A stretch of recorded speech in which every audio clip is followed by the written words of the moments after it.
know a young boy drowned here?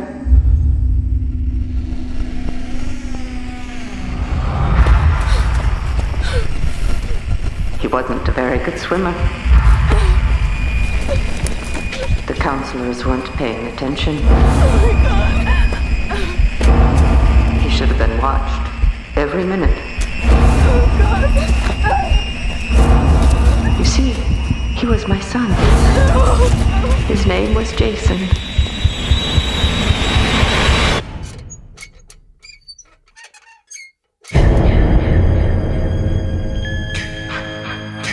And today is his birthday.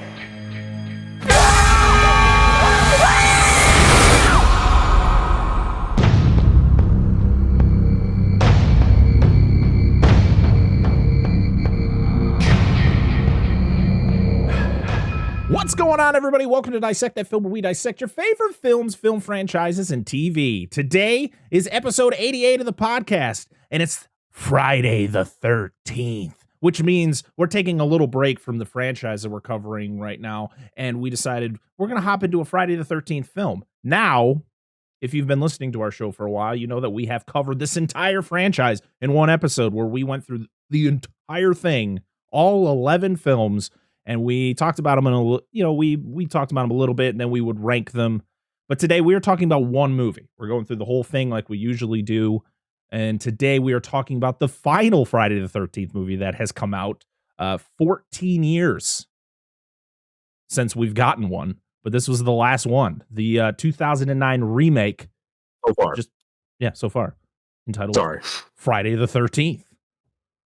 I am your host, Brett Parker. Joining me, as always, the wonderful Dan and Angela of DNA Gaming. Hello. Hey, come on down. Woo! So, Friday the 13th from 2009. What do you remember the first time you ever saw this one? This version of the movie? I know we talked about it a little bit when we did our full retrospective of the franchise, but let's refresh my memory because it's terrible. What was your first? I don't care who goes first, of course, but what was your experience with this movie? Since you have the shirt on, you should go first. Okay. You're more qualified than the rest of us. Movie night. Last year. Yeah. Right. Before we covered this, actually, I'm pretty sure. This is before we ended up doing our breakdown. Yeah, we did a movie series night breakdown in the Discord. In our Discord. It was like whenever we did this episode, a little bit before that big breakdown of the series was a little before. Yeah, because I remember you guys. I mean, I joined. That was probably the last time I ever joined your guys' Discord night because I can never get time to do it. But okay, we don't do it but anymore. you guys literally went through like a lot of those movies, and they were a lot of fun to go through. But I think I missed when you guys watched this one. Yeah, we did it for Halloween. I'm pretty sure it was we were doing. Last year. Well, not this past Halloween. No, it was Last year, yeah. So 2021. Yeah. Yeah, because when not this year. because I think when was Friday? 2023? Friday the 13th last year was in May, so it's been And it was been quite only a while. one. Yeah, it was I good was though. sad because there was It was only one. It was a good time. Yeah, we enjoy watching. I love watching these movies. I don't give a fuck. Well, I mean, I can most of them. I can watch them all over and over. No. Some of them, maybe not. Some of them, maybe not every single one of them, but yeah, majority of them, I can just watch them over and over. This one, I can watch it over and over. Oh, it has the rewatchability. Where are you going? I'm not going anywhere. Keep talking. Okay, he's digging. He's digging. No, Anyway, keep talking. Sorry, I had to grab something. No, you're good. No, I keep you keep going. I interrupted you. I'm sorry. I mean, the kills are great. Jason's great. It's just I want to kill Trent, but that's neither here nor there. He's the one that I hate the most. There's always that one character that you have to not like. Oh, we'll talk. We'll talk a lot about our good old boy Trent. He's definitely that one. Probably the greatest dialogue in cinematic history that comes out of that guy. Yes, So fucking awkward. He's a weird dog. Oh man. We had a couple comments about some of the things he said. So, but yeah, loved it. Oh yeah, same with the hurt. Of course, I'm not gonna reiterate, but first time viewing it, same as hers. One of our friends really pushed to watch it too. So, Yeah, it was. but no, it was very highly recommended, and of course from yourself and from another gentleman. And yeah, I enjoyed it a lot. It's when we talked about we covered a series. It's one of my favorites. It's up there. I mean, it's one of the best Friday the 13th movies. I think. Is a top 3-ish. I think we figured it somewhere in there. I can't remember our rankings. I don't remember. But anyway, go back and watch the video, listen to the episode, find it, and you'll hear it.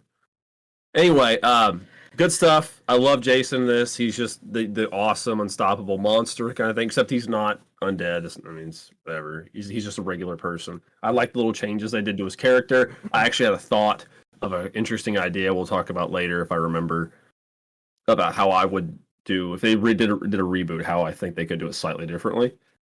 Not a comment on this movie. I think this movie did it really well, and yeah, I like the main characters, the main like 3 characters in this movie. The rest of them are just disposable fuckheads, but they're not even like old slasher movie, just like blatant like just.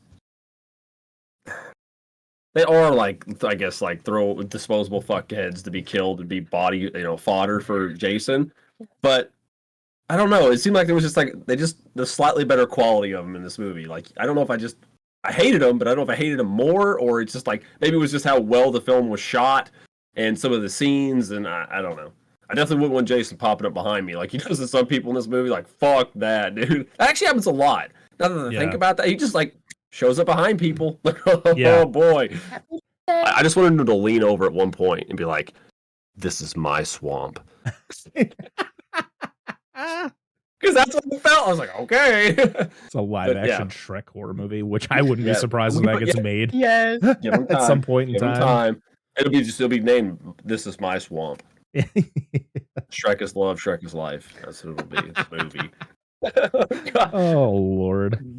I'm getting off course. It's a great movie. I like the guy that portrayed it. The kills are awesome. I didn't really notice a lot of CG because I actually don't know if there was really much CG. Maybe some kills CG blood or maybe, but whatever. I didn't notice it.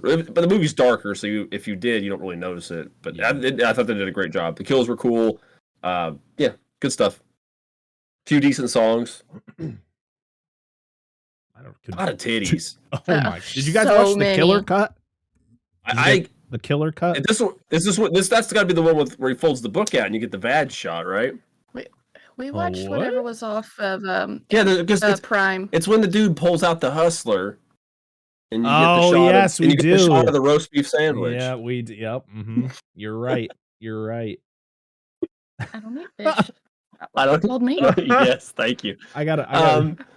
That's the one because I was like, you can't. I mean, they don't normally like you'll sometimes see like a woman or a male full frontal, but they don't really show like close-ups of that. It's not really something they do in like R-rated films. So I thought the one we watched had to have been the killer cut. I'm assuming, but I think this was like it wasn't as much. Well, I think it was close to like almost part 5, like titty count, because there was a lot. Was that part 3? No, which one had the part 5 was the sleazy one. Yeah, it was close to that, dude. It was like up there. Yeah. But yeah, anyway, that's it. Great movie though. And it doesn't. No, it could have done. Even if it didn't have titties, it would have been a great movie. Yeah, they didn't need to be there. Okay. I'm gonna drink my fucking bike cup juice. So I have the differences in the theatrical cut and the killer cut, which I watched the killer cut, which is almost 10 minutes longer than the theatrical cut. And we'll get to, because I don't know what version you guys watch, so I don't know. Like I might get to a note and you guys will be like, I don't remember that. So when we get to that'll explain it for us. I will explain that'll explain the whole thing. So I don't think I saw this in theaters. Actually, I don't think I saw any of the remakes in theaters. I might have seen Nightmare on Elm Street because it was my favorite franchise growing up when it came to the horror genre. So, but I don't. Friday the 13th was always that franchise that was like lesser to me. Like it didn't live up to like Halloween or Child's Play or Nightmare on Elm Street. But I remember seeing this movie when it came out on DVD, and just it blew my mind. I was like, this is the most terrifying Jason I've ever seen. And, I've gone through the entire franchise at that point. I also was very disappointed in the way they portrayed Jason in Freddy vs. Jason. Yes. So I was very like, well, if we're going to get a Jason like that, I'm really not that excited about it. But this Jason is completely different. He's awesome. And of course, if you're making a Friday the 13th movie, you got to have obnoxious teenager, early 20-year-olds. In this case, most of these people were 30s. Yeah, I believe it. You got to have, the nudity because it's just kind of par of the course for this franchise. And you just have to have really bad dialogue, which this franchise is full of. And I think that's one of those things that throws me off about this movie compared to others is I feel this movie could have been so much darker and a lot better if they wrote it with better dialogue and better characters. I'm like, I understand it's a Friday the 13th and you kind of want to keep that formula, but like, why? Change it up. You changed how Jason is portrayed because this is a Jason that we really, even though he's modeled after, he's kind of a mold of the Jasons from 2 through 4, because that's what this movie ultimately is just 1 through 4 kind of put in a blender. Mm-hmm. But I mean, the fact that this dude is sprinting full force, which we've seen Jason run before in other Friday movies, but it's not like this. This dude is on a mission. He is ruthless. And it's not, I feel, as the Friday franchise had gone along, Jason was just killing to kill. There was no mission anymore. Where this movie is, he witnesses a very traumatic event. He goes through a very traumatic event. Of course, he's disfigured. He's not had a great life, and he's got to survive. And I love the lore around this movie. The fact of like seeing people who know that he's there. Like they know he's there. Like just don't go there. Just leave him alone. That's all he wants. Like the locals, Yeah. And I do like the fact of it's not just campers going to, we're just going to go to the old Camp Crystal Lake to go camping. Yes. It's like they have a goal in mind, and unfortunately they run into him. Yeah, well, they want to. Unfortunately, the characters who are involved in this whole thing are all annoying and terrible, except for maybe the exception of 1 or 2. But that's I like 3 of them. Yeah, I say that 2 from our first group of people we see, and then I would say maybe 1 or 2 from the second group we see. Mm-hmm. Yeah, okay, I agree. I'll give you 2 from the first group. I know I've got an idea. I'm curious who you think when we get to it, but yeah. But ultimately, I just really enjoyed this movie. I really like Marcus Nispel's work. The job he did on the Texas Chainsaw Massacre remake, which was the thing I was going to grab because I fucking love this movie. I love that movie. I love this movie. It's so good, dude. And when I saw that the same director was going to be doing Friday the 13th, I was like, well, I mean, I have to watch it. I have to watch it. And I want to say, go ahead. No, finish. Sorry. I just think he did a great job with it. And unfortunately, because of all the bullshit between Victor Miller and I think it's Sean Cunningham was the feud. That's why we never got a Friday the 13th sequel, because there was supposed to be sequels to this Friday the 13th movie. But because of all that, it all fell apart. But he's coming back, everybody, in the form of a prequel show on Peacock called Crystal Lake. I'll probably watch it, even though I don't watch very many series, but I'm not going in with very high hopes. It's by the creator of the Hannibal show that was on NBC, which was a phenomenal show. That was a show I went in with very low expectations because it's like, okay, Mads Mikkelsen is being Hannibal. He looks nothing like Anthony Hopkins. He doesn't act like Anthony Hopkins, but man, that show was phenomenal. Okay, sorry, Dan. Go ahead. Thanks. No. I was just one more thing. And you talked about. I know I've seen the guy, and I've heard he's the nicest motherfucker in the world. But the dude who portrays Jason in this movie, Derek Mears, he did such a great job. Yes, because like you said, his sprinting, his body language is great. He's probably my second favorite Jason. And when I watched this movie, of course, I love Kane Hodder. But like, there's scenes in it where you talked about Jason just killing to be killing, but like now it's kind of a territorial thing. Like he just doesn't want people in there because of how it traumatized him as a kid. Like people, he just doesn't like people. But anyway, there's scenes in the movie where you can visibly see him getting angry about stuff that you don't really ever see in any other portrayal of Jason. Like you seem to physically, you can tell like this dude's fucking pissed off. This dude, don't be in his path. Yeah, like there's a few times where he's just like knocking shit over because he's fucking mad, and I was like, yes, like because you've never seen that, and thank God he doesn't make noise. Wait, like part 9, the frustrated. Like yeah, like he sounds like a gorilla under there. Yeah, don't just. He literally doesn't make a sound. Like nothing. It's fucking awesome, dude. Nothing comes out of his mouth. There's no grunting. There's no like breathing. It's just eerily silent. It's fucking awesome. It's such a nice touch. Yeah. That's all I had. So, as I said, this movie was directed by Marcus Nispel, who before the Texas Chainsaw Massacre remake from 2003 was actually his directorial debut.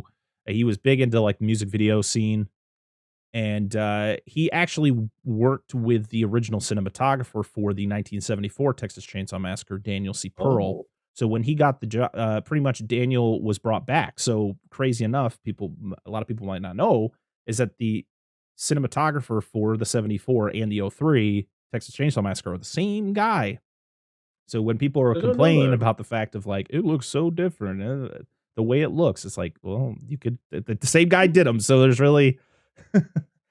styles change over time, but I didn't realize it was the same dude. Yeah, I don't know when we're gonna get around to it, but I cannot wait till we cover that fucking movie. Oh, me too.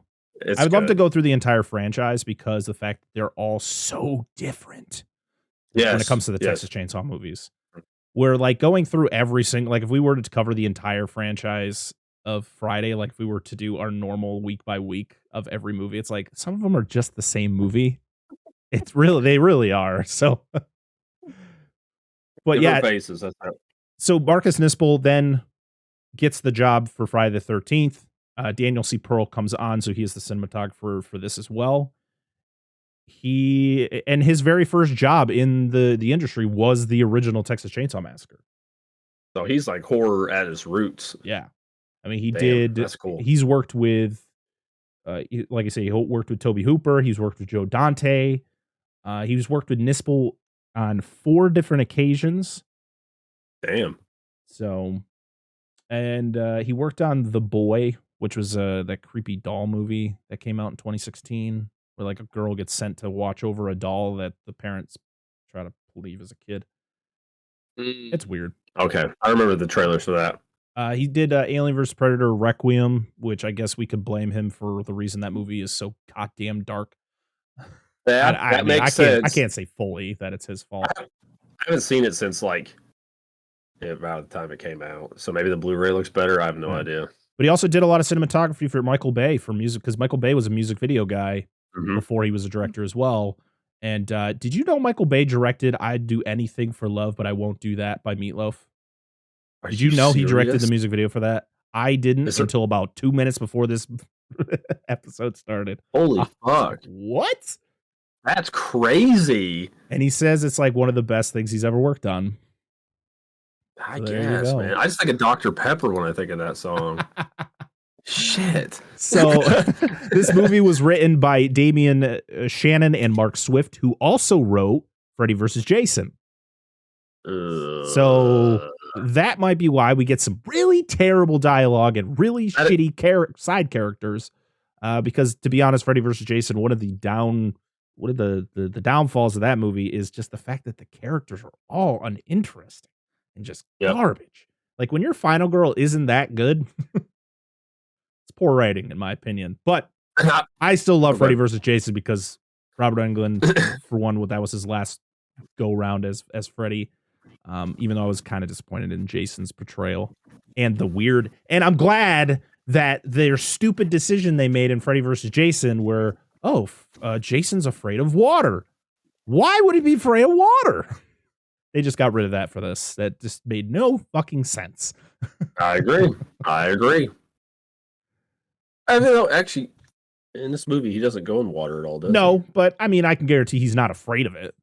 No, probably not. because he probably wouldn't have stood by the water at that one scene if that was it. But and like I understand totally. Like that was my biggest grievance with that movie, and I know they had like give something to have Freddy have something over him, which was stupid. But I still love the movie too. Yeah. But this movie is like a considerable step up in general quality of the film as opposed to that movie. Even though I agree, I love Robert Englund in him as a hookah smoking caterpillar. So yeah, that was a great part. that happens. That's totally a thing. It was so good. Alice in Wonderland, baby. It was produced by Sean S. Cunningham, who was the original director of Friday the 13th. He was also a co-creator of the franchise.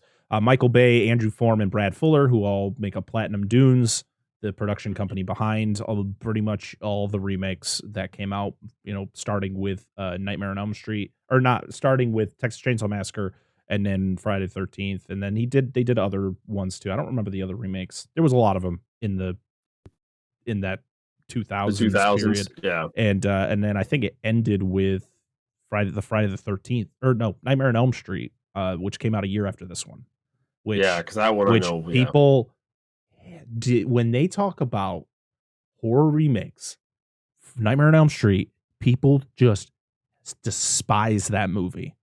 Like, it is utter like, I remember seeing that movie in theaters, and I remember seeing it even afterwards, and I was like, listen, I understand it's not Robert Englund, it's somebody completely different. I love Jackie Earle Haley, who plays Freddy in that movie, because he played Rorschach in Watchmen, and he's played a lot of other great roles, and he did his best. He had to fill in the shoes of somebody who had been doing a character so flawlessly for 30 years. Yep. So that's cut true. the guy a goddamn break. It wasn't that bad. It was bad, but not that bad. This movie stars Jared Padalecki, and if you're a Supernatural fan, you know this guy. He's only been playing the same goddamn character on TV for like 20 years. What else did we covered recently he was in? I know him from Gilmore Girls. So. Yes, I remember him from Gilmore Girls too. So we're like original. Yes. Did we cover a movie with him? I kept thinking we did, or I watched it. I was like, it's the fucking guy. We might have. Let me look through his IMDb or his filmography real quick. So he was in. He's actually not in a lot. He was in the stuff. House of Wax remake. That's about it.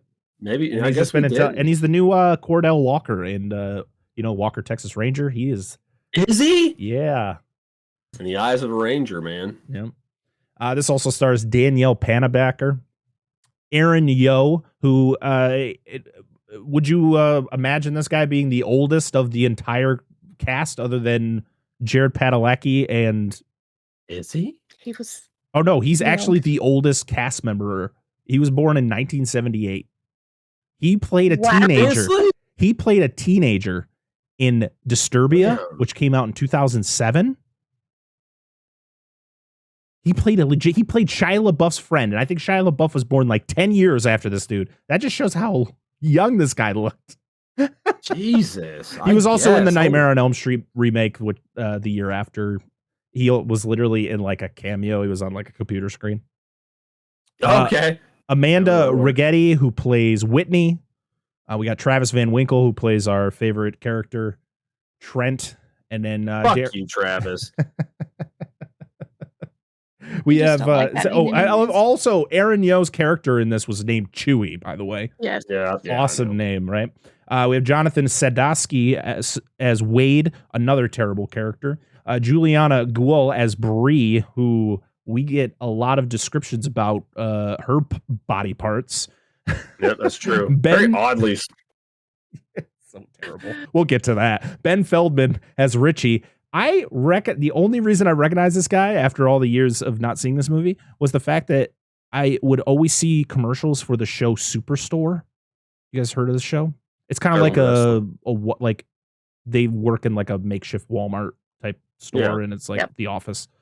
He's in that show, and I kept seeing. I'm like, what the fuck have I seen you from?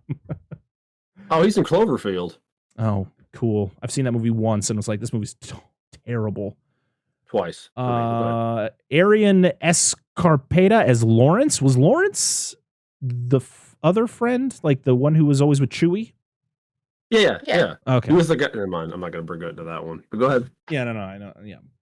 And I feel that's all the important characters of this. We had, and then Richard Burgi as the sheriff, who we see in 2 scenes. And then I guess you could talk about all the other characters that were in the first group, but what was the one that got barbecued? I think that was Amanda. So America Alovo. Yeah, she got put on the spigot. She was extra crispy. If you want to listen to a lot of behind the scenes stuff when it comes to this movie, go to Dead Meat on YouTube. He did recounts on all the Friday the 13th movies, and of course he recovered this one as well. So, which I literally watched right after I watched the movie to kind of get some behind the scenes information. Yeah, we did. We like literally bombed it out. Like right before this, we watched it. So like we had like 20 minutes where you called us. Like, we're gonna get this movie in. Yeah, worth it. 10 out of 10. This movie was premiered at the Mann's Chinese Theater in LA on February 9th, 2009, and then released in the United States February 13th, 2009, because of course it has to be released on a Friday the 13th. You got to. We got 2 this year. Better step that shit up. It runs at a beautiful 97 minutes. Absolutely. With a budget of $19 million, and it grossed $92.7 million. And that is why, and it got mixed reviews, of course, because it's a slasher, it's a horror movie, it's not going to get rave reviews, and it's a remake.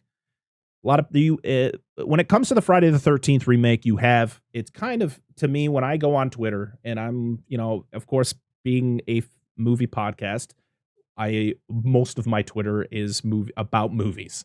And when anyone talks about the Friday the 13th remake, it's pretty much split down the middle. You either have people who just don't like it at all, or you have people who appreciate it, as I do, and as we do.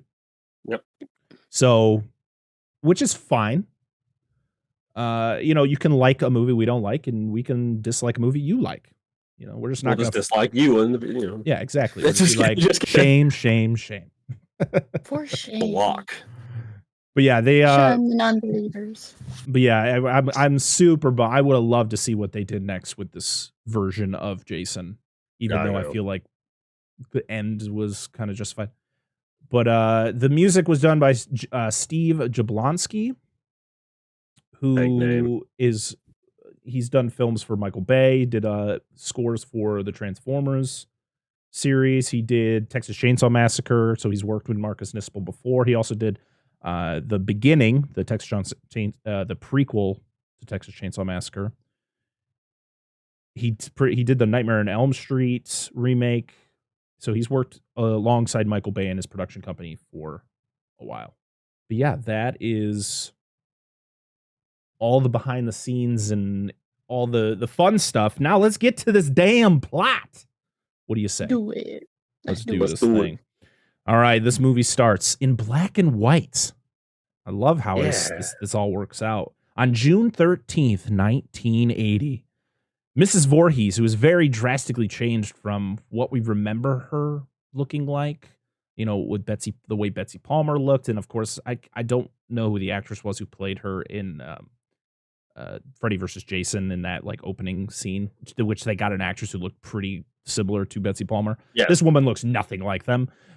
But she is chasing a camp counselor down to the shore of the lake. And, it's the whole thing. It's the thing we all know. She's pissed. She's been killing all the counselors because they weren't paying attention and her little boy drowned. But guess what? He didn't drown because he's over in the brush somewhere just spying on the whole situation. And the camp counselor cuts off Mrs. Voorhees' head. Camp counselor runs. Like the original. Yeah, right? Camp counselor runs off, and Jason goes up and finds her head, and then he picks up a locket, and then bam, title card.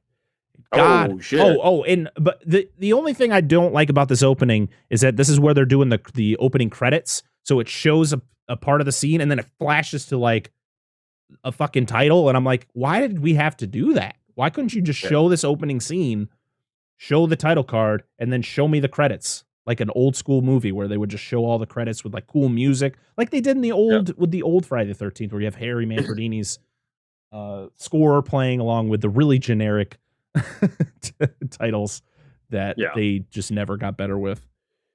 But they're very jarring, and that's one thing I could not stand. We then shoot to, I guess, 30 something years later. I don't remember if it says how many years later it was, but we are with a bunch of very annoying freaking people. I wouldn't say they're teenagers because none of them look like they're teenagers. They're young people. Young adults. And two of them, Richie and Wade, are looking for a whole field of weed. And that is the reasoning behind them going to Camp Crystal Lake. But they don't know that it's Camp Crystal Lake. I think that just it's there. It's because they're not like on the camp. They're like the camp is like farther down because the other two find it later on. But that is their whole purpose. Everybody else just thinks, hey, we're gonna go camping. Yeah, it's close enough though. It's like right there. But also, like, if my friends were just like, hey, so the real reason we're here is because we found a fuck ton of weed that'll make us a lot of money, and I'd be like, sold. Yep. The monies. Let's go. So when they get to the campsite, well, want to start with some of the really garbage dialogue. So they're walking, and Richie slaps his girlfriend's ass, and then you get the really weird interaction where they're just like, "Oh, you like that, Daddy?" And I was just like, "I don't like this. I want this to stop." The other people in the back, you're like, "This is uncomfortable." Yeah. Are you guys just gonna go run into the bush and just bone? Like, can we stop this? Why not? You know. They get to the campsite, and Wade tells the story of Camp Crystal Lake. And he tells the whole story about the fact of what we see in the beginning of the movie. I don't really want to have to rehash everything. Yeah, the fact that Mrs. Voorhees did what she did. She died, but Jason wasn't dead. Ooh. And he's still out there taking out anyone who comes to the camp. It's like, well, we're at the camp, so this is kind of weird. But the dialogue is just so bad. It's bad. Literally,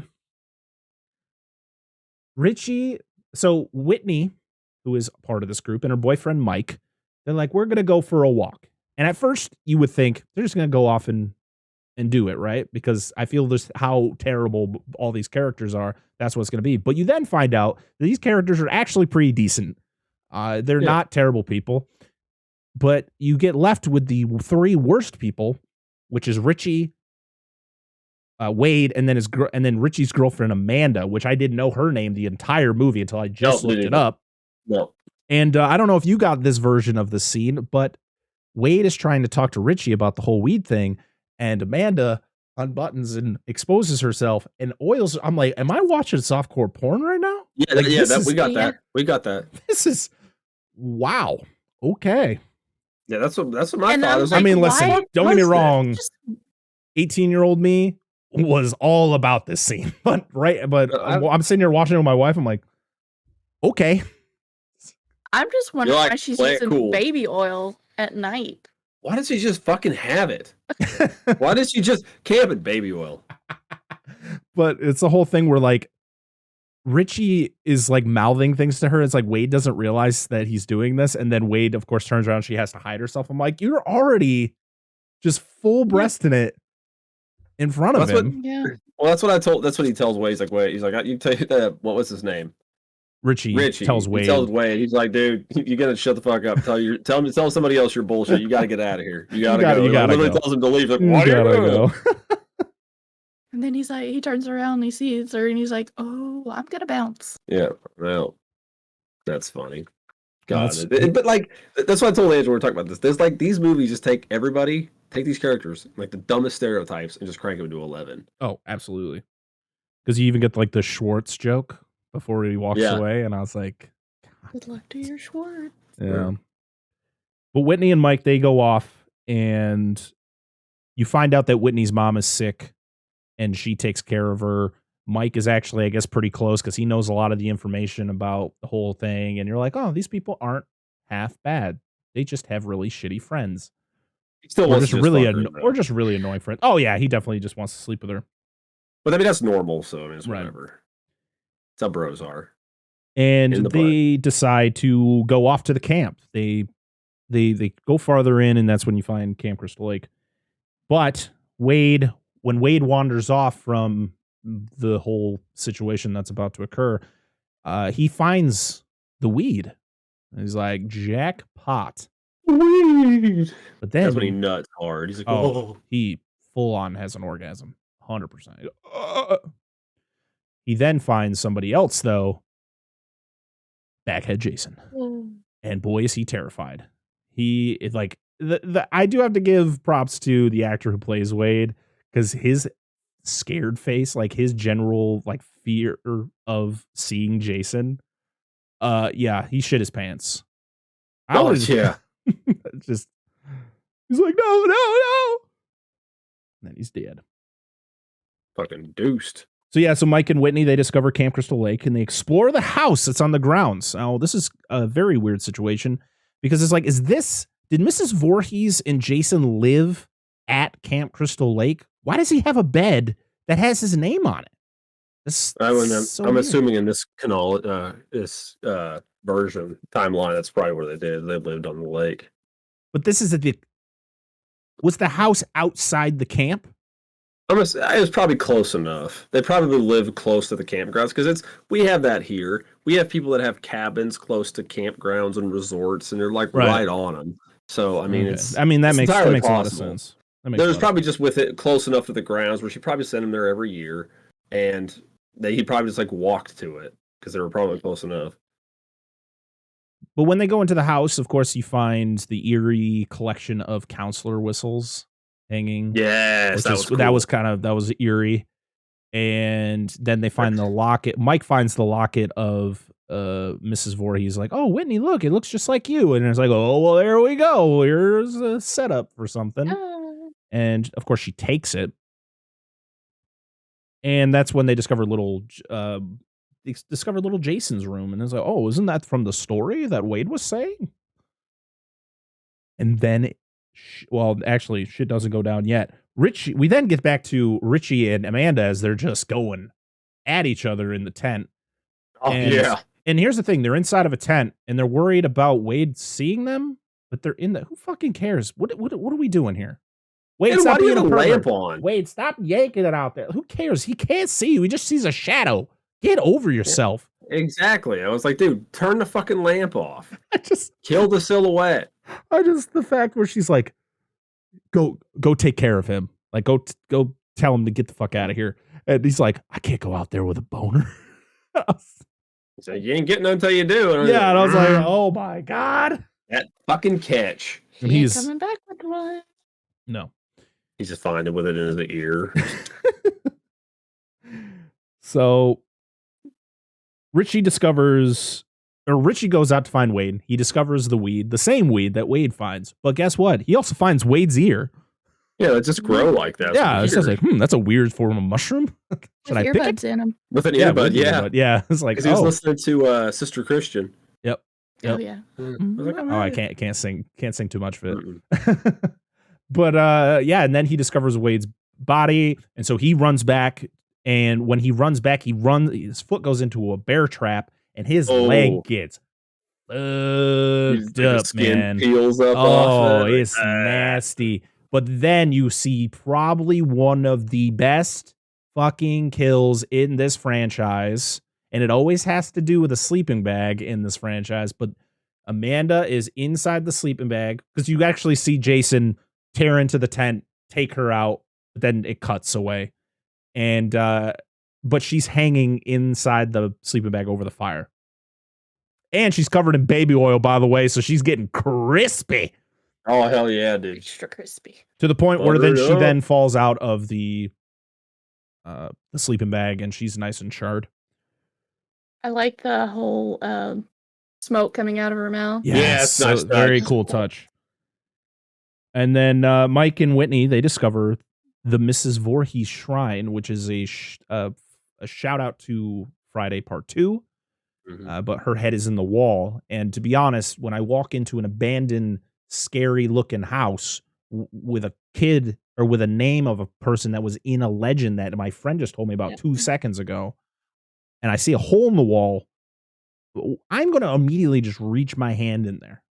I mean, why not? Well, from personal experience, in my youth, I used to invite myself into homes that people didn't necessarily live in anymore, so they weren't there to decline my offer.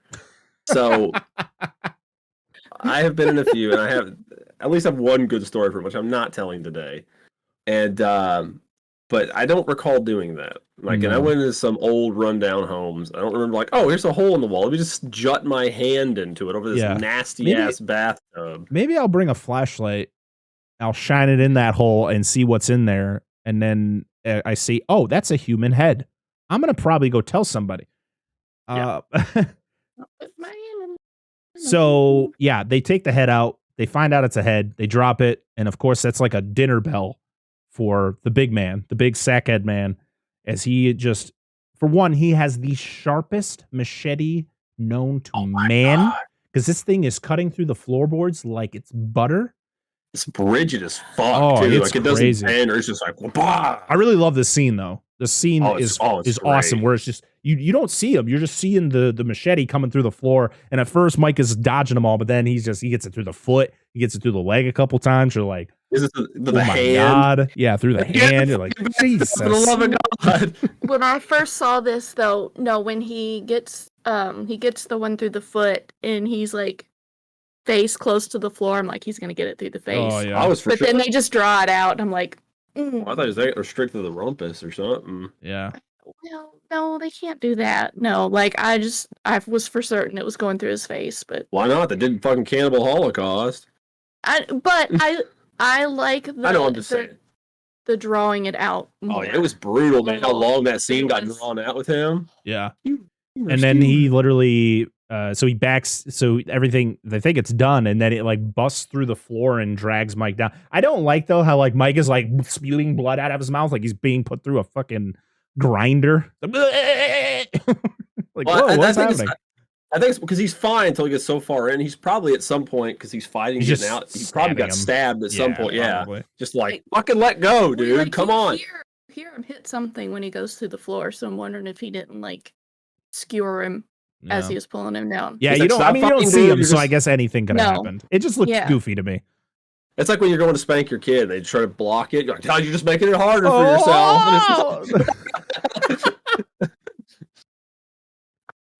Oh boy. Can't discuss that.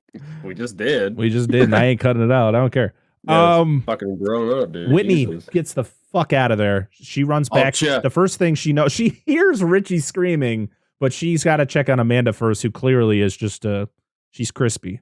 She's really like Jason. If I'm Jason, because Jason's eating these people, right? Like he's got to eat, right? So he's probably gnawing on some people. You don't think he's gonna eat any? You don't think he's a cannibal?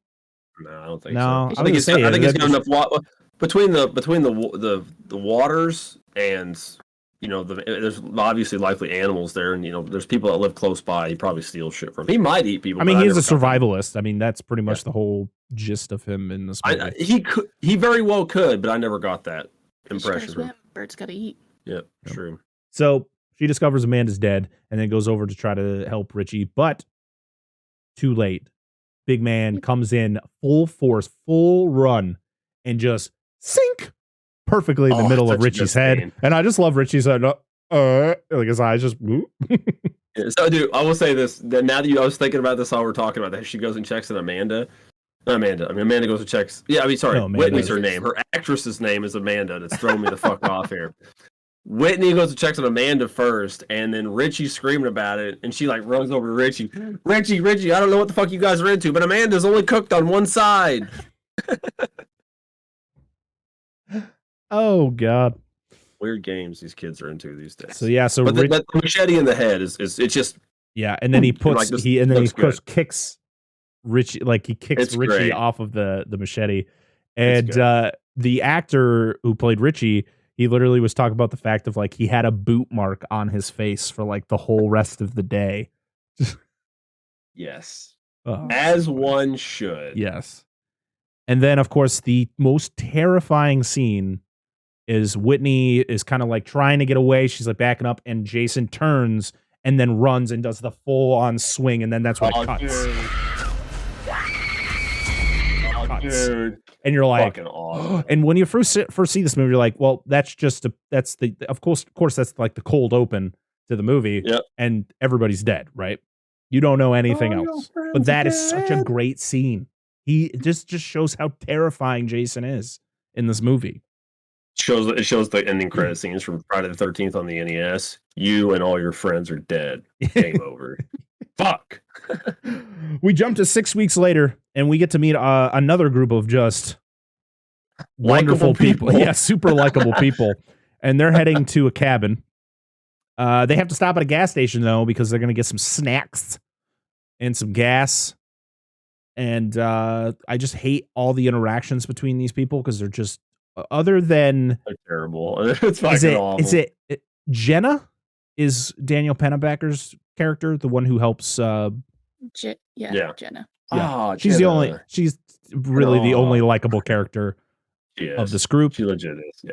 But yeah, all the interactions. You have knockoff Dak Shepard. Literally looks like a Dak Shepard that they got out of. I was like, who does he look like? And I was like, yeah. They just got him off the value section. Oh, like, my you got any God. actors that just look like Dak Shepard? Like, but we need to talk about like lower on the pay grade here. We then get so they go into the convenience store, or the general store, as you would call it, and you meet Jared Padalecki's character's name, which I don't remember his name. What was it? Clay. What? Clay Big Dick? Yeah, we got it. We meet Clay. He's looking for his sister. His sister's been missing for 6 weeks, and they show the picture, and you're like, it's that girl. We've seen her before. You want to know something really funny? What? The guy that you said was the knockoff Dak Shepard. Yeah. His wife was a former roommate of Kristen Bell, who is married to Dak Shepard. Irony. I was like, wait a minute. That's pretty funny. I pulled it up, and that's in his bio. I was That's like, hilarious. Cool. That's hilarious. He was in Veronica. Yeah, he was in Veronica Mars with G.I. Joe Retaliation. I mean, nobody liked that fucking movie. No, you had half asleep Bruce Willis the whole time. Absolutely, dude. Absolutely. So yeah, Ed Trent, who is just the worst, is a dick. He's like, "Hey, you done yet?" Like, he's like, "Oh, sorry, I'm just trying to look for my sister." And pretty much Trent's like, "I don't fucking care. I want to check out." And it's like, I hate you so much, Trent. Do you know that? Do you know that Travis Van Winkle played the same exact character in Transformers? Which one? The original? The first one, Shia LaBeouf. He was the douchebag who Megan Fox is with before you get to the scene where Megan Fox rides home with Shia LaBeouf. So like he drives the big Hummer. Oh shit! He played, but no, Joe. He's in that movie. So that's not the thing that's weird. He plays the same character. His full name, the Trent, whatever his full name is, it's the same guy. So they're pretty much stating that Transformers and fucking Friday the 13th are in the same universe. Well, it is from this Michael Bay company, so yeah. I mean, fucking hell. Oh my God, Michael Bay just fucking, he's out of control. What if the boat they ride later is a Decepticon? Jason's actually a Transformer.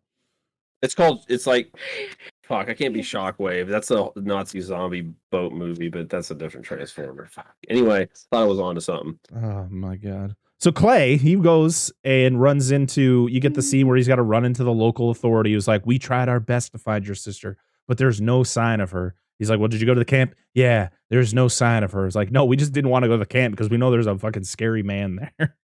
Well, doesn't he remind you a little bit of the sheriff from Part 6, but nowhere near as cool? Yeah, because Part 6 was the one who had the deputy who had the gun was like, "You bang." You bang. Wherever the red dot goes, you bang. You bang. Wherever the red dot goes, you bang. Megan. Yeah, oh, that's Part 6. That's the movie. That's the Great movie. I love that movie. So it's a very dramatic scene between these two, and pretty much the sheriff just wants him to get the hell out. Yep. We then go back to the group who shows up to this cabin. It's not a goddamn cabin. This is a goddamn mansion. Dude. You would. I don't know. The cabins we have here are fucking ridiculous. Yeah. So I believe this is a cabin. So Clay we get more terrible dialogue between all these characters. It's just horrendous. I tried to remember some of the things they said just to repeat them, but I didn't want to keep them in my head because they were so bad. I remember the bong, like to talk about the bong. I don't remember. Oh, the one name. where like he opens the case with the 2 bongs and the friend there is just like talking to it. He's like, "Oh, my baby, or something. oh, my baby," something like that. Oh my lord. He's like, she said you were cheating on her. I saw you using a bowl. Like, oh, I don't know, some shit like that. Clay pays a visit to the lovely old woman because we have to have that like creepy old woman who lives near the camp who knows things but won't say much with the scary dog. And yeah, he pretty much is talking about how he's looking for his sister. She's like, she's dead. He's like, what do you mean? He's like, well, if she went to the camp, she's dead. And you guys need to leave him alone. He's like, who was he? And she's like, bye. And she just disappears in the crowd. Fades into the ether and you never see her again. But I like that, though, because it makes sense. She's like, tourists don't know where they shouldn't go. Right. So the locals know. They're like, just don't fucking go there. Just leave don't it go alone. there. Yeah. But I like the fact that like locals know that he exists. Or at least there might be somebody there because, you know, maybe there's things that but it's just like kept quiet. I feel like that's exactly how the Texas Chainsaw Massacre remake kind of portrayed the family in that, where like they knew that this family existed. They just were like, yeah, we just ignore it unless people get out. We know where to go, where not to go, and we just keep to ourselves. We get more cabin BS, which I literally didn't write down anything else because it's just all awful. Yep. And then we meet the redneck guy in the barn who is just wonderful. They're not the right people, dude. I was like, oh my god. We got in the scene. I was like, this fucking guy. This guy. He, of course, he's using a wood chipper. And my wife's so funny. She sees the guy using the wood chipper. She's like, somebody's gonna die from a wood chipper. I'm like, oh, it's like you've seen these type of movies before. Oh no! Foreshadowing. I got a question. Did she make it through the whole thing? Yeah. She actually made me pause it because she had to put my son to bed. Again, she made me pause it when she put my son to bed. That means she was invested enough of that. I was like, oh, you're liking this? She's like, I gotta know how it ends. Hey, it's better than just being like, just keep it going. I'll be back. Yeah, I'm not interested. We've done that. I've had that happen. I was like, dear, just keep it rolling. It's fine. Keep it going. That's how you guys were with the Grinch. I know. A little bit, yeah. A little bit. So yeah, he asks. She loved it. Yeah, I know. Go listen to our Grinch episode where they talk about how much they love the Grinch. Me and Darren were talking about like, dude, this fucking show. Just kidding. I just kidding. So yeah, they meet this guy, or Clay meets this guy. They asks about his sister. He said, no, I haven't seen anything. And then he's like, hey, you want to buy some weed? I found a whole patch of it down there. He's like, this guy. I'm good. He's like, you sure? You sure? I love his first line of dialogue, and I'm paraphrasing because I don't remember exactly. Whoa, Stretch! You just about got fired up an ass whooping machine. I was like, dude, what? Like, I was like, excuse me. Even he's like, takes a second. He's like, whatever. Fucking idiot. So then we're back at the cabin. Trent lets knockoff Dak Shepard drive his car like an idiot to go down to the lake with his girlfriend. And on a boat. Yeah, I love, like, Dan, as a car guy, is this truck really going to be doing this down this road? If you had enough speed, you could probably get a little bit of air depending on the thing. My biggest hang-up was like, why the fuck are people this disrespectful?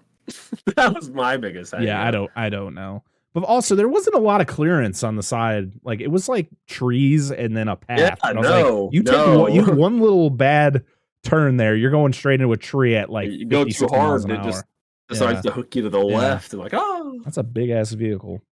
No bueno. And of course, this guy's looking to get laid, as is every single man other than Clay in this movie. And also, let's just go over. Clay's too busy wanting to fuck his sister, so it's fine. Oh, I'm sorry. I was talking about the wood chipper guy. I got confused. I was like, what movie did you watch? I'm just kidding. I just no. Damn it, bro. What do you got there? What book you got there? It's called Brother Sister. What's it about? Like, is it like a crime fighting duo? It's about a brother and sister, and they fuck. Some sketch I watched online. Carry on. No one's gonna get that. Oh Lord. Only me. That was for me. So 100%. let's go over the. So there are 3 women and 4 men I was in delay. in this group, 4 right? men. Right. There's four guys, right? There's Chewie. Mhm. There's his friend Lawrence. There's Arabia. Yep. There's knockoff Dak Shepard and Trent. So 4, right? And then there's 3 girls. And you're like, that doesn't add up. So Trent is with Jenna. At least you think so. We'll get to that part. Don't spoil that, because that's all part of the craziness that has nothing to do with anything else. Angry. Yeah. So Clay shows up to Trent's cabin, and of course, like, because of the whole interaction they had before, like, Trent's just a piece of shit and is like, fuck this guy, why is he in my house? And he's like, he's trying to look for his sister, douchebag. Shut the fuck up. Yeah. But also, she just offered him to come in and get a drink. She Yeah. said, do you want a drink? But also, you get like mixed signals on how Trent really is, because like Trent and Jenna talk outside and it's kind of a normal conversation where they're like, hey, you want to go hiking and blah, blah, blah. And it's like a normal thing. And then Trent just goes back to being a piece of garbage. Yep. And he sucks.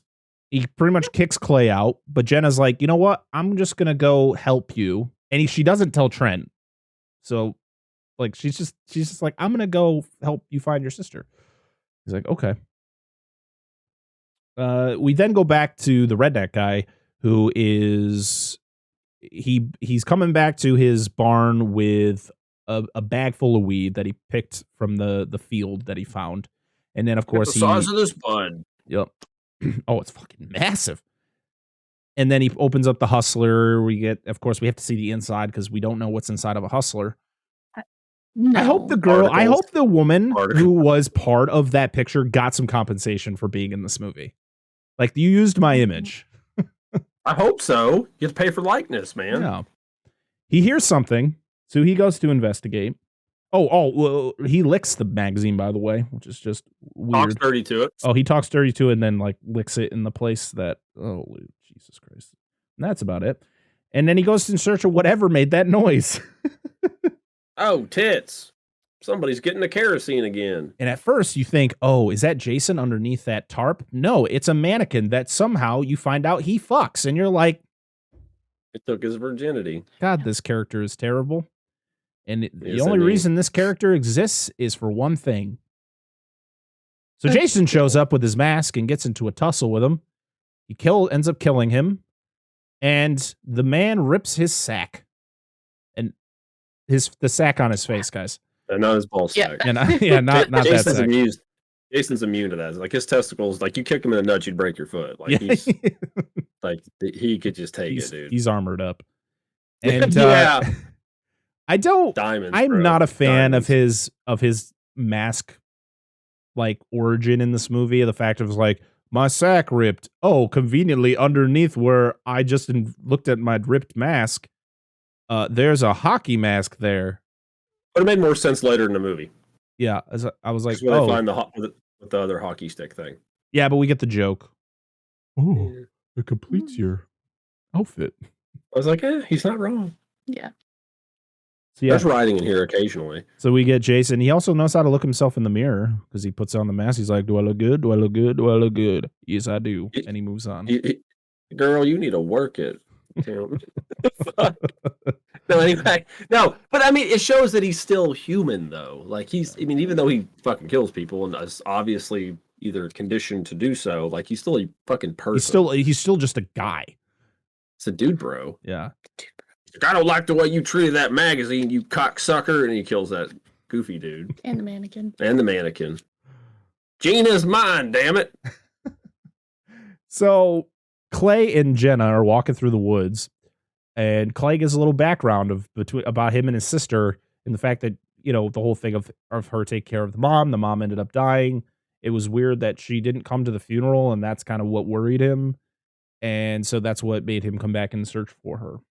Well, one thing during this whole conversation with Clay and Whitney is like Clay's not afraid to be like, yeah, I was kind of a piece of shit because I wasn't there either when I was supposed to be. Yeah. He's like he doesn't give a shit. He's like, I'll admit to my problem, my faults. Yeah. So we then get some topless wakeboarding.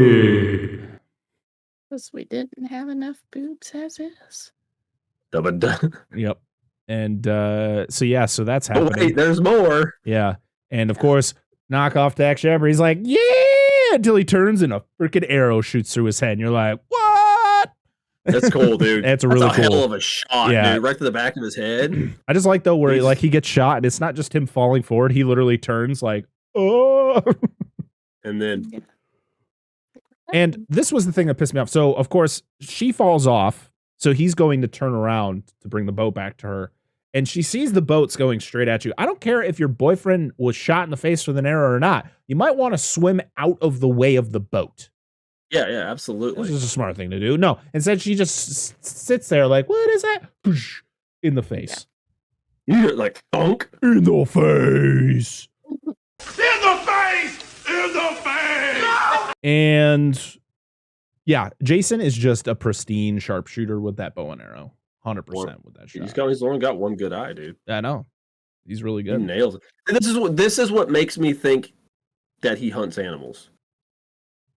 Because of how good of a fucking shot. Yeah, he's just 100%. Like, yeah. I imagine Jason just sitting. I can imagine Jason sitting on the dock, just going fishing, catch some fish. It'd be, dude. You know what? Quiet as fucking afternoon. Oh, absolutely. He wouldn't say shit. Yeah. He wouldn't even breathe. Doesn't respirate. Apparently doesn't fart. He just no noises whatsoever. He's trained his body to be 100% silent. Probably reeks, though. He's probably one smelly guy. Like a hat full of assholes. But you get the really cool scene where the girlfriend is kind of floating in the water and she sees him on the shore. Yes. I like that. Yeah, where she like what are you talking about? Where she sees him up there? Yeah. And he's just like, what do you want from me? So originally, I guess the original death for her was she was gonna drown. Like she was just going to like get tired from waiting because she sees him and he never leaves. He just sits there. So she like can't get to shore because she knows she's afraid he's gonna get her, and she just ends up drowning. I like her. But we needed more boobs. I will say, I do like her kill in this movie. But the fact of I didn't realize that was her original intended death, I actually think is really cool that he would just like, I'm just gonna wait you out. Yeah. Like he's that determined. He's like, ain't no watch on this wrist. I got nowhere to go. You know, he's like, this is my fucking swamp. Oh, we go back. Fuck what? We go back to Clay and Jenna as they find Camp Crystal Lake. We then are that's it. Then we jump back and the girl gets under the dock, and you get that really eerie scene. This kind of this is a shot that's later used in a Terminator movie. A Terminator movie, of course, we covered in Genesis, because there's a scene where Sarah Connor has to hide from the Terminator. Yeah. But of course, she's under there hiding from Jason, and Jason gets the cool machete kill where he gets her on the top of the head, and of course, has to pull her up just enough so you see her boobas. It's so, titties aside, the whole scene is just like when he pulls her up and she comes with it. That's so cool. But he's like, but even then, like even when he's walking on the dock, it's just like, fuck. Yeah, it's not like you hear like boom, boom. It's like you just look up. She just looks up and she just sees him. I love how he's just trained himself just to like fucking step like lightly. It's so fucking he's cool, wearing dude. some big ass boots, and he's just a big ass man, dude. Like, damn, he carries himself very well. So Clay and Jenna explore the camp, and it got dark really fast. But then I realized in the prior scene it was kind of dusk. It was kind of getting dark, like when he ends up killing that girl. So that kind of makes a lot more sense. They hear somebody in the distance, so they hide underneath the canoes, and they see Jason carrying, he's doing his extracurricular activities, carrying some dead bodies, you know, like normal people who live in the woods do. Just kidding. They run, or I love to see where he actually, like, hears something, so he goes over and rips all the freaking canoes down, but they end up hiding over on behind something else. Well, no, it's actually because he sees his bag. Oh Yeah. He sets the body down. He's like, this shit ain't supposed to be here. I haven't seen that before. That's why that's why it's moments like that where he's clearly pissed off. He's like, this isn't right. So they go running and they trip What's up, over lights? like a lot. Oh, yes, which is so cool. Like this, it just shows how Jason's so scary in this movie. He's so I think he's scary. the one that's been stealing the kerosene. Oh yeah, when they talk about the boat. Yeah, no, not the boat. It was earlier. It was with the crazy hillbilly dude that he kills because he says so and so says somebody's been stealing kerosene. I think it's Jason because it probably runs off a generator. He only flips it on when he needs it. Yeah. But yeah, it's really cool. He turns on the lights to try to see, and they end up running, and they trip over a line, which turns out to be like a bell in this like cavern. And oh my God, it's Whitney. She's there. She's not dead. And of course, she's trying to yell. Nobody can hear her. And Jason then drops down to his lair, and he then has like a flashback to like back when he was a kid, and he finds his mom's body and stuff like that. And he goes into like a fit, starts throwing things around. And then I don't know, this is part of I don't know if you guys saw this scene, but when he sharpens his machete. No, this wasn't in the movie. Not the one we watched yet. So yeah, he sits down. He's got a wheel, like a big rock wheel that he manually spins and sharpens his machete. And it's a really I like that little addition. Yeah, I don't know. Never mind. I don't know. Nothing. But no, I didn't realize that, which makes sense because he keeps it like pristine, and I like his like series of tunnels he has. Yeah, that like where he can stay hidden and all that shit, and it's just. And here's another thing: when he gets mad at the boats, I think this is kind of a representation of how intelligent he is. Because when he gets mad at the boats, because he sees the bag and he starts knocking the boats down, doesn't see anybody, and he kind of like waits for a second, and he picks up the body. And he grabs the backpack and just walks off. Just continues what he was doing. I don't think it's a matter of like, oh, there's nobody here. No, I think he's like, yeah, they're gonna come out sometime. I'm gonna find him. I'm gonna hear him. Yeah. If he's as much of a survivalist, he's like, I got a bag. I got something of theirs. I could probably find them. Yep. So Jason Whitney figures out that Clay's looking for her because he has the backpack. He throws the backpack like near her. She discovers it's Clay's. So she's like, oh, hopeful. Jason tracks Clay and Jenna back to the house. And this is when Whitney gets, and this was another scene you probably didn't see. Whitney escapes. She actually undoes the lock, and she escapes the tunnels and runs to the cabin. No. Interesting. Yep. So we then go back to the cabin where there's more just wonderful bullshit.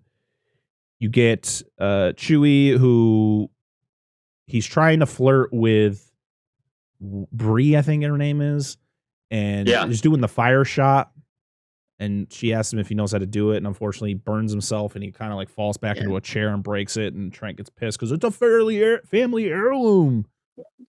I was looking at her. I was watching her, and like when I first seen this movie, I was like, "Oh, she did that shit on purpose." But if you look at her expression, it does not look like she intended the whole burning of the mouth thing to happen. No, so I think she was messing with him. I think she was trying to lead him on for nothing to happen. Yeah.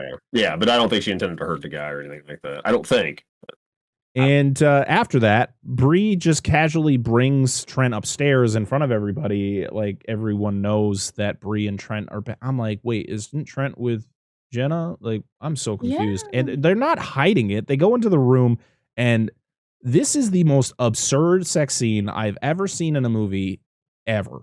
Trent is saying the weirdest fucking things to this girl, complimenting her boobs in the weirdest way possible, like stupendous. Her nipple placement is great. They're symmetrical.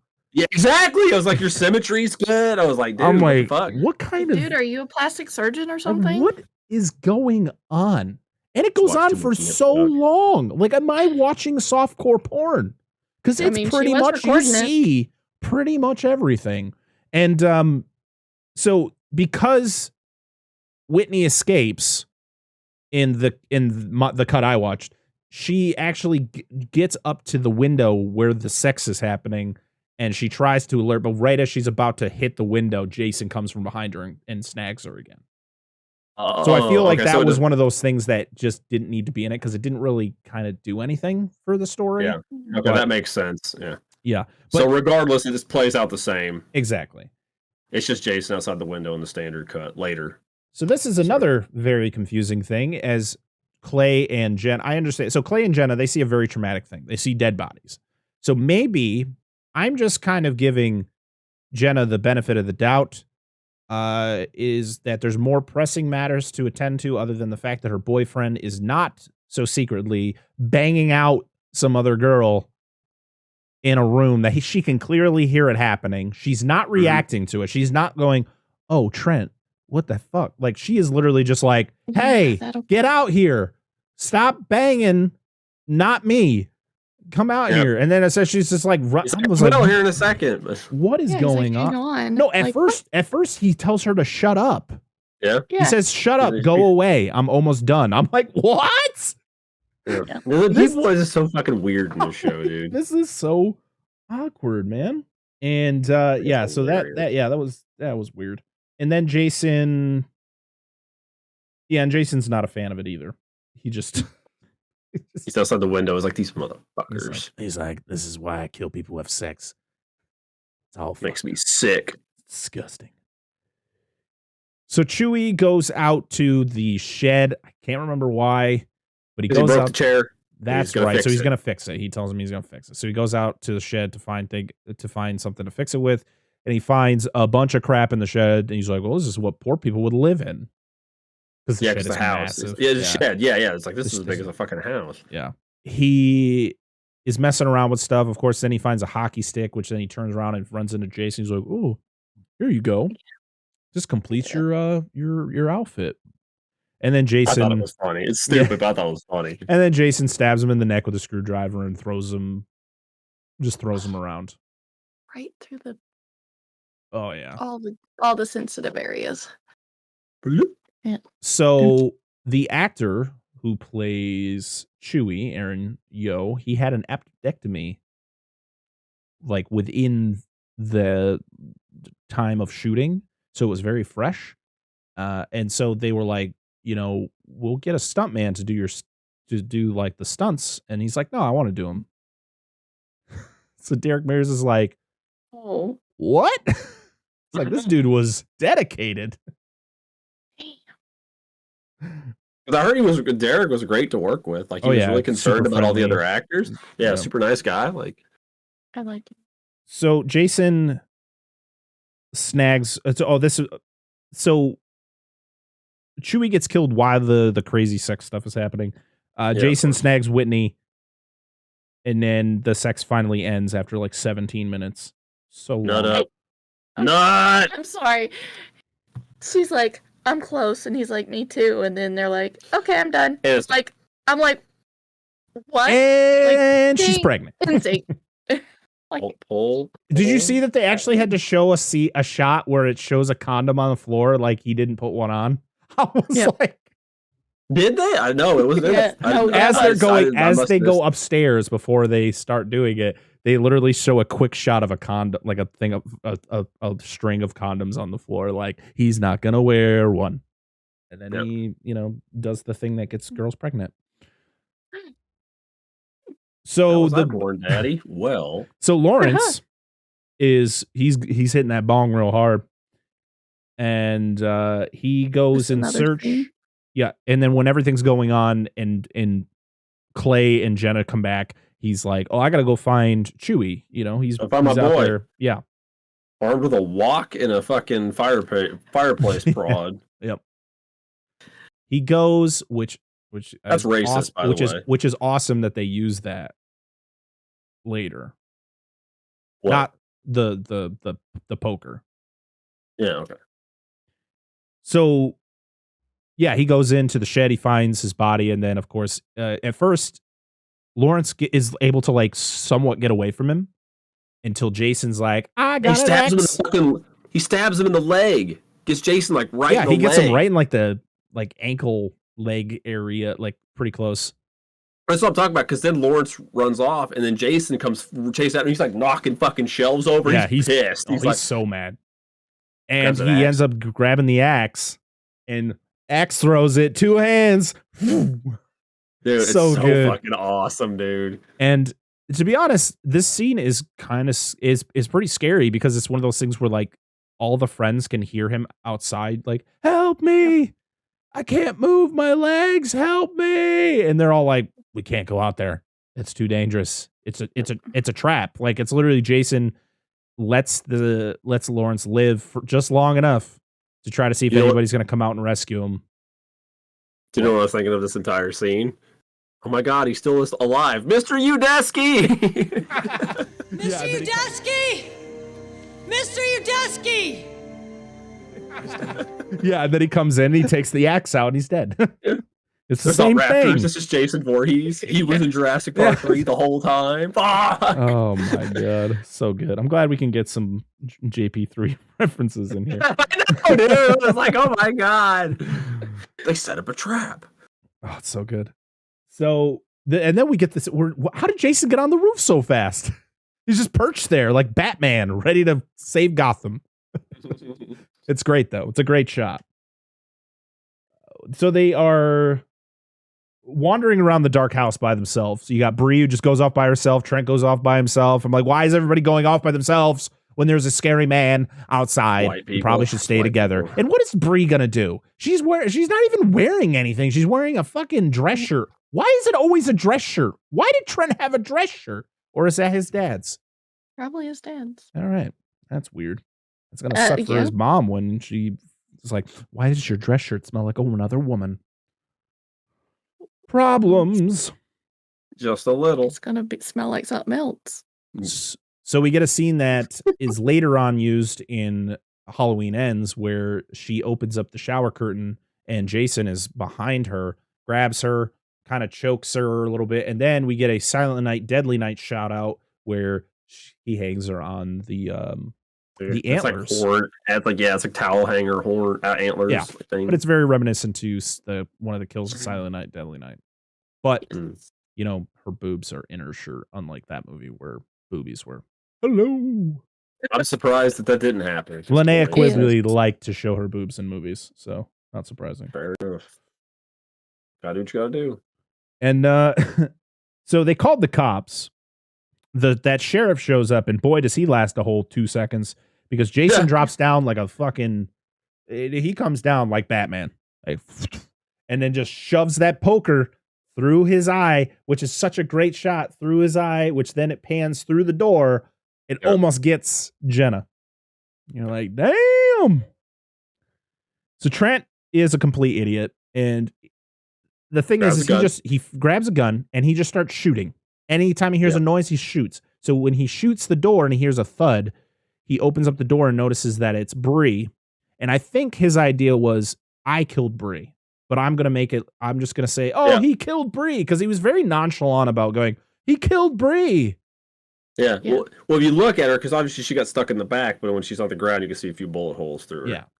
Even though it wouldn't, just so everybody knows, it wouldn't look that way. Those are exit wounds. They'd be much larger than that. So they get outside.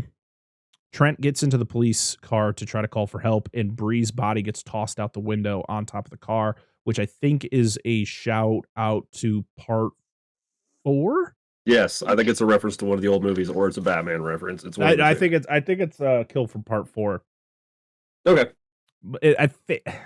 I'm trying to like quickly go through all the kills in the first, because this references just the first 4 Fridays before he becomes a zombie.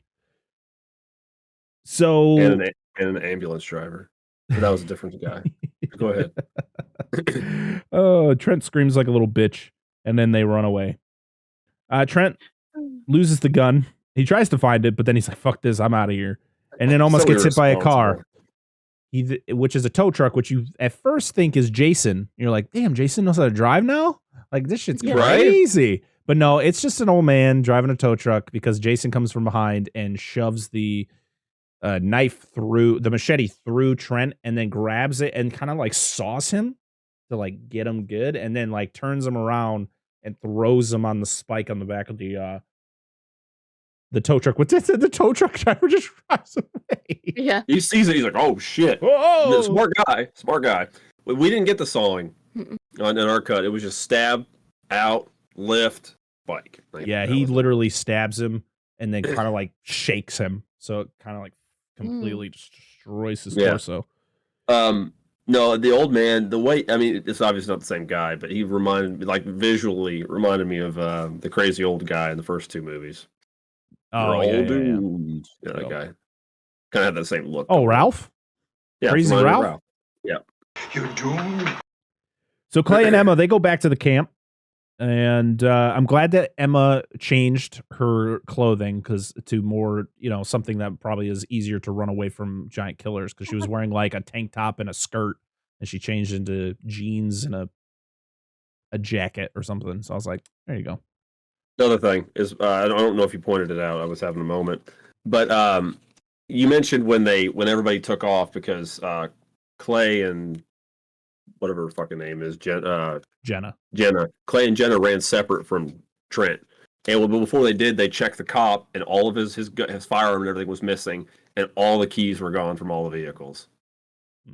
So Jason has been gone through and like, you ain't using this shit. Takes it. Another little touch. Love it. So they find the hatch that brings you down to Jason's lair. And that's when they hear Whitney, because Whitney hears it. So she starts to yell, and they're like, oh, shit. And this is where you see some Easter eggs that kind of shout out some other Friday movies, like the wheelchair from part 2. The guy who gets killed in the wheelchair in part 2 gets knocked down the stairs. There's some other Easter eggs. I didn't get them all, but there's a lot of shout outs to those first 4 Friday movies. And that's when Jason shows up. I love how they always show him entering his lair. Like he just dropping down like a fucking beast. His fucking shop, dude. Yeah. He can be as loud as he wants in there. And of course it's right as Clay gets Whitney free when he shows up. So they're running through. They find a way to escape, but no, Jenna, not you. Were you guys surprised when you first watched this movie for the first time? You're like, Jenna, what? Yeah. Yeah. It's not expecting her to get offed right here. No, she definitely was a final girl material to me. Yeah. But I guess you should give it to the woman who's been held captive by Jason for a month and a half. So we then get our first bout between Jason and Clay. They fight on so the hatch goes into like an old school bus that's in the woods. Yeah. And so Jason and Clay fight on top of the school bus, and Whitney kind of hides, inside. But she thinks that Clay died. She thinks that Jason gets the upper hand. So Jason comes in and she hides from him. And then she gets the upper hand on him, knocking him kind of back into the hatchway. But then Clay's back. You're like, oh shit, he didn't die. And now it's raining because it has to rain in these movies. Texas Chainsaw Massacre did the same thing. It was fine the whole fucking time. And then that final scene is fucking rain. Yep. So the final showdown is at the barn, at the Redneck's barn. Well, it's not technically his. It was the guy who he works for. Yeah, property owner. And I love where he tells her to hide, and she just goes 2 feet and hides behind a couple barrels, clearly still in plain sight, but whatever. We get the window grab shout out from part 2. Part 4. Or no, I guess part 2, part 4. Part 2 had the same thing. Yeah, too. Yeah. I was thinking of Corey Feldman. Yeah. That's the scene that grabbed me more. Yep. So he does the window grab on Clay, and then he, to be honest, it's a pretty even fight. Like they're actually, kind of going back and forth. Then Jason gets the upper hand and tries to feed Clay into the wood chipper. And we get another shout out. This is from part 2 where Whitney comes out and is like, Jason, it's okay. Pretty much trying to be his mom, showing the locket and everything, which distracts Jason long enough for Clay to get a chain around his neck. Put the fucking bear trap on his back and then wraps the chain from it on. Yeah. I want to say, I think Amanda here, who played Whitney, did a good job of that scene. But I think the girl who in the second one, in the original version, did better. Oh yeah. So yeah, and then he throws the chain into the wood chipper, which then constantly would chew. I don't know if this would actually do this, But yeah, the chain starts to get eaten, and it shows Jason trying to fight the whole thing, and to the point where she gets his machete, and he's like, "Hey, Jason, say hi to mommy in hell," and stabs him. And then that's when he kind of flops over, and then you see like the back of his head start getting chewed up by the wood chipper. I actually think the way this. Oh, go ahead. Oh no, go ahead. I say the way this would work is the chain would probably. I think it's trying to imply that the chain is feeding through, but more than likely, with the slacking of the chain, would just wrap to the point that it would eventually stop the machine. It would just seize up. Yeah. That's what I think would happen. I don't. There was too much chain length. I think it would seize before it would actually get into his head. Just got Jane. Yeah, you just got Jane. So yeah, so Jason is dead, quotations. And why the fuck are they bringing his body to the lake? Why would you just leave? Just get out of there. What are we doing? So yeah, they take his body back to the lake, and they push his body into the lake. They throw his mask in the lake, and then the locket. And then of course we have to get a typical Friday the 13th ending where it's about to end and Jason busts through the dock and grabs onto Whitney, just like we get in pretty much the first 4 Friday movies, and then it's over. It's dumb. Yep. I did not like this. The ending was not as strong. They should have just left. Yeah. But yeah, there it is. Friday the 13th from 2009. It's good to finally cover that one. That was one I've been looking forward to covering for a while, especially when it comes to this huge franchise. We do have another Friday the 13th this year, so we'll have to, we got a long time before that happens, so we got some time to figure out what will be the next movie in the franchise we decide to do an entire episode on. So, I do have a thought. Yeah. So here's something, this is something I was thinking about while I was watching this. This may be a bad idea. Maybe, I don't know, maybe it's stupid. But I was trying to think, if they just did a reboot of this show, of Friday, that just completely started over, right? Do it like similar to this film, where it's primarily Jason, because that's what people want to see. The first one's classic. It's a nice twist, that it was Mrs. Voorhees, blah, blah, blah, whatever. But I thought, instead of, say you get the flashback of all, let's say Jason almost drowns, but they don't say that. It could just be like, what you did to my son. Like, because we all know that he drowned. But to say he almost drowned, and it did something to him. Like, it changed him. Lack of oxygen can damage the brain in certain ways, whatever. So he's not the same kid he was before. But she was still messed up to begin with, so she was a vengeful parent, tries to kill these people. She ends up getting not killed, but incapacitated, but still somehow gets away, right? And instead of it just Jason living by himself, be it Jason being raised by his handicapped mother that has manipulated him into being the way that he is, like to being a killer, instead of it just being like, I like this angle, I like the survival angle, but more of like she's manipulated him instead of it just being like he just being like, oh, he drowned. Yeah, change up. But somehow lived. But no, but never in the movie never stated until you find out later that obviously he didn't drown. But like, because that's all we always heard. He drowned, he died, or whatever. But like, no, just he almost drowned. It did brain damage of some kind to him, and he was just never the same. And she just manipulated him into being a killer to get vengeance on anybody that came on their property, similar to this one, but have his mom still be a character in the film while he's around. But again, have her be like disabled in some way because she got hurt during the fight with trying to kill camp counselors or whatever. Just something like that. I don't know. I thought it'd be an interesting angle they've never done before. Yeah. That's it. Do you have any final thoughts before we get into our comments? Fucking awesome. Yeah. This movie's great. It's definitely top tier. One of the best Friday the 13th movies, in my opinion. Yeah. With the best, this being the best comment ever, it would have been great even without the titties. So I know that's what people can't like. It's like a thing. People like, it's a horror movie, like the slashers, like gotta have naked people, which I don't have a problem with. It's fine, but it would have been great without any of that. To be honest, the best Friday the 13th doesn't have any nudity in it. Yep. So yep, exactly. And that would be part 6, by the way. Yeah. Yes. Absolutely. Carry on though. All right. Well, we got. Oh, sorry, Angela. I just said go watch it. Yes, go Yep, watch go it. watch it, please. Also watch this one as well, the Texas Chainsaw Massacre remake by the same director, which came out 6 years before.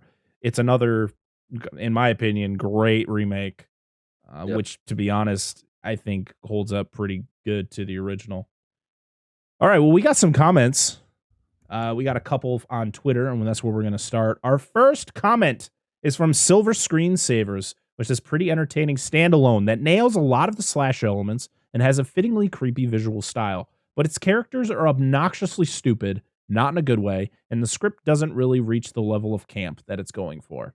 I'm fine that this movie was... I mean, the characters were campy. That's why they were just so outrageous. But I feel...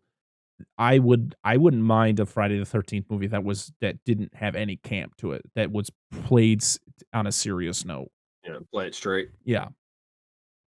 I like it. Well, thanks for the comment.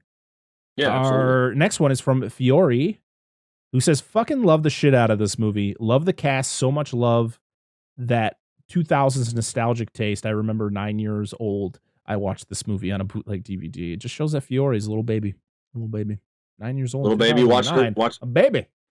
He's like, man, look at all them titties. I'm 9 years old, but I like them titties. Boobies. That's where milk comes from. Oh my god. Oh, I'm sorry. Go ahead, all right, go we're ahead, gonna go hop over to Instagram, but we got a couple over there. Our first one is from Zufoff789, who said, saw this in theaters opening night, and it was the most fun theater experience I've ever had. Very cool. I didn't see a lot of horror movies in theaters when I was... I think the first horror movie I saw in theaters was The Ring 2, and it's not a good movie. And to be honest, I didn't really start going to see horror movies in theaters until I was probably in my 20s. Like, I just didn't see them a lot in theaters. It was mostly, waiting for them to come out on DVD, and I'd buy them. I remember freaking rushing the first day Freddy vs. Jason came out on DVD, and the fact that my mom let me buy it was pretty crazy. I was only 12 at the time. Yeah, he'll be fine. Yeah, it's all right. And our final comment is from our good pal Johnny Blue, who says, this was my first Friday the 13th movie I was able to watch from start to finish. Still a favorite.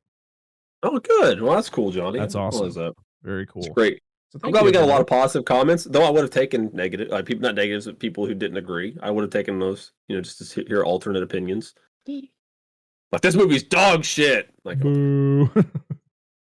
Boo. But yeah, but thank you so much, everybody. Hope you all enjoyed this episode. And next week, we will be back to talk more Alien, as we will be jumping into the second film of the franchise, which I just snagged, this beautiful Alien 6 film collection, which has every single Alien movie that we're going to be covering. And that you guys all know what the sequel is to Aliens, and or Alien, which is the 1986 James Cameron directed Aliens, which is going to be fun. Aliens. That's part 3. That's the third Aliens. one. But yeah, I'm very excited to hop back into the Alien franchise, and I'm excited for what we got going on for the rest of the month, because we should have a guest for January, and hopefully we'll be getting a guest on for early February. So got 2 guests coming up. Hopefully, I'm not going to announce who they are yet until we get of course, I can't really announce them until we have them solid in the schedule. But yeah, I have been thinking about it in my head about the Patreon, about starting the Patreon, and it is happening this year. As we said, I'm probably going to wait until probably mid-February before we fully start it, just because there's a lot of things going on where it just makes more sense. So I'll have a lot more time to work on some of that stuff, and we're going to be going over content that we want to do for it and all that stuff. So just keep an eye on the Twitter, on Instagram, all that stuff. But yeah, this was a lot of fun, guys. I love talking about this franchise, even though it isn't one of my favorites when it comes to the slasher franchise. It's always fun to talk about a Friday the 13th movie, especially when it is Friday the 13th. So I hope you all have a wonderful Friday the 13th. Yes, go watch the Friday the 13th because it's Friday the 13th. Yeah. Make sure to like, share, and subscribe over on the YouTube. If you watch us, make sure to leave us a review and write us a review over on any of the podcast services you listen to us on.